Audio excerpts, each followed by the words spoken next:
వాళ్ళే స్ప్రెడ్ చేస్తున్నారు. వైసీపీ వాడేమో ఒడికిపోయి వచ్చి కొంతమంది ఏమో జైళ్ళకు పోయి, కొంతమంది ఏమో శాంత అజ్ఞాతంలోకి వెళ్ళిపోయి వీళ్ళకి వ్యతిరేకంగా ఏం చేయట్లేదు. వ్యతిరేక వార్తలన్నిటి తయారు చేస్తోంది ఈనాడు జ్యోతి. సాక్షి వాళ్ళ వార్తలను ఎవరు పట్టించుకోవట్లేదు. ఈనాడు జ్యోతి వార్తల్ని ఫార్వర్డ్ చేస్తోంది ఎవరు అంటే నెగిటివ్ వార్తలను ప్రభుత్వానికి తెలుగుదేశం వాళ్ళే. అంటే వాళ్ళల్లో వాళ్ళకి అర్థం కాకుండా వాళ్ళ పార్టీని వాళ్ళే డ్యామేజ్ చేసుకున్నారు, చంద్రబాబు గారి ఇమేజ్ని వాళ్ళే డ్యామేజ్ చేసుకుంటున్నారు. అది వాళ్ళకి అర్థం కాదు కానీ కాపాడుతున్నట్టుగా ఉంటుంది. అంటే ఇప్పుడు అంటే అలర్ట్ చేస్తున్నారు ఎప్పటికప్పుడు. అలర్ట్ అనేటటువంటిది ఇండివిజువల్ గా చేసుకోవాలా, ఓపెన్ గానా.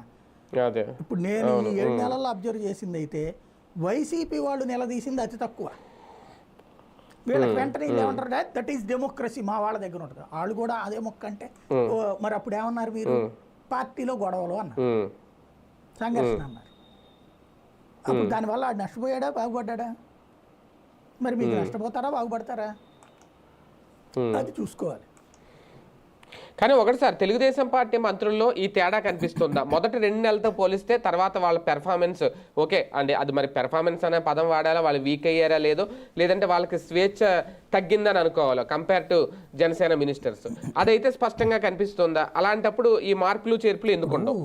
నేను గత 30 ఏళ్ల నుండి చూస్తున్నాను. మంత్రివర్గాలు, మంత్రులతో తిరిగాను, మంత్రులు కవరేజ్ చేశాను, ముఖ్యమంత్రితో సహా అన్నీ కవర్ చేశాను. ఎప్పుడైనా సరే స్టార్టింగ్ డేస్ ఏంటి, టెంపర్ ఉంటుంది. పొలిటికల్ స్టేట్మెంట్ వాళ్ళు డిపార్ట్మెంట్ స్టేట్మెంట్లు ఏమిస్తారు చూడండి మీరు ఎవరైనా సరే. ఇప్పుడు మొదట్లో అనిత్ గారు చూడండి రాగానే మొన్న ఎంత హడావుడి చేశారు, దాంట్లో వైసీపీ వాళ్ళు అట్టగట్లాగనేది అప్పుడేంటి మూలంగా అని చెప్పచ్చు. ఇప్పుడు ఒక అత్యాచారం జరిగిందంటే ఎవరిని తిడతారు? ఈమెనే కదా తిట్టాల్సిందప్పుడు. ఏం మాట్లాడుతారు? ఇవాళ ఒక అత్యాచారం జరిగింది, ఒక హత్య జరిగింది, ఈవిడ స్పందించినప్పుడల్లా ప్రజలకు తెలియదు కూడా గుర్తుకొస్తుంది. ఆవిడ ఇప్పుడు మాట్లాడదు. ఎందుకు మాట్లాడదు?